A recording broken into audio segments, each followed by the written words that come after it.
So the other quantity that is important for arcs is arc length, and it is related to circumference. So first, circumference is like the perimeter of a circle.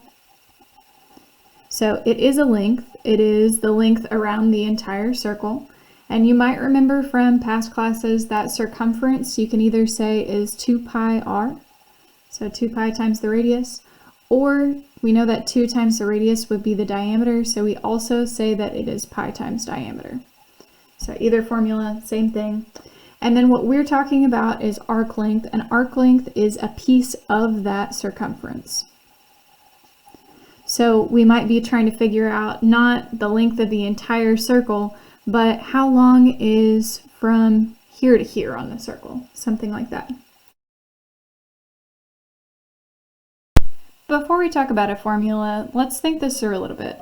So say both of these circles have a circumference of 20 centimeters. So in the first circle, if you're trying to find the length of this arc, which is a semicircle, then all I would need to do is take half of the total circumference, right? So I'd have half of 20, which is 10 centimeters. So that length is 10. So what if I was looking for, again, circumference of 20, but I only want the length of this arc? Well, this is a 90-degree angle, so that means that this arc is a quarter of the circle. So I would need to take 1/4 of 20. And that would tell me that my arc length is only 5 centimeters. Okay, but what if, still same circumference of 20, say I'm looking for an arc that has a 60-degree angle. Now I might be pretty good with my fractions, it is 1/6 of a circle, but say I didn't know and I've got this angle here, how could I figure out what fraction this is of the total circumference? Because we've got 60 degrees out of 360 degrees. So if I didn't know what fraction this was, I could take 60 out of 360 of my 20, and that would tell me that my arc length is about 3.33 centimeters.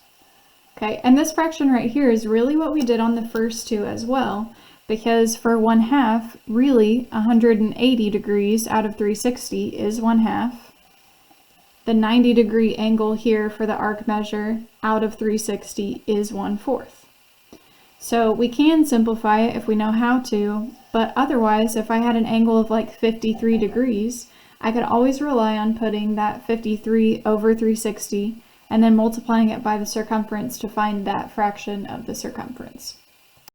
So to put that into a formula, if I have this arc measure x, that central angle is x, I can always take that angle x out of 360 and multiply it by the circumference to find the arc length. Since each arc length calculation is going to involve finding the circumference of the circle, I think sometimes it helps to just do that first. So for finding the arc length of arc AB, I'm first just going to start by finding the circumference of the whole circle. This has a diameter of 10, so if we use that pi times diameter, we're going to get 10 pi meters for our circumference. So now I'm using my formula to say if I'm just talking about arc AB, that means that I want to take 50 out of 360 times my 10 pi, and I can leave it in terms of pi is fine. And remember, plugging this into the calculator, if I am plugging in that 50 divided by 360, make sure it's in parentheses, and then times 10. That'll tell me that I've got about 1.4 pi. And we're leaving it in terms of pi meters. Your arc length should always be smaller than your circumference because remember, you're just talking about a little piece of the circumference. So if for some reason you put this in the calculator wrong and this 1.4 is a number that's bigger than the original number that was in front of pi, then you entered something in incorrectly. So for example 2, we're talking about arc ADB. So this is a major arc, but it's going to start the same way. I want to start by finding the circumference of the circle. This one gives me the radius being 4, so I can use that 2 pi times the radius. Or if I wanted to find the diameter first and then just use pi times diameter, gives you the same thing. So we've got our circumference is 8 pi inches. And then I need to figure out this angle right here in order to find my arc length. And since this is 90 degrees, I could take 360 and subtract 90 to get that. What I'm left with is 270 degrees. We could also, if we're pretty savvy with fractions, we could see that this is 3/4 of the circle. So your 270 out of 360 or 3/4 is the exact same thing. You'll end up with the same answer there. So 3/4 or 270 out of 360 of 8 pi is going to be 6 pi.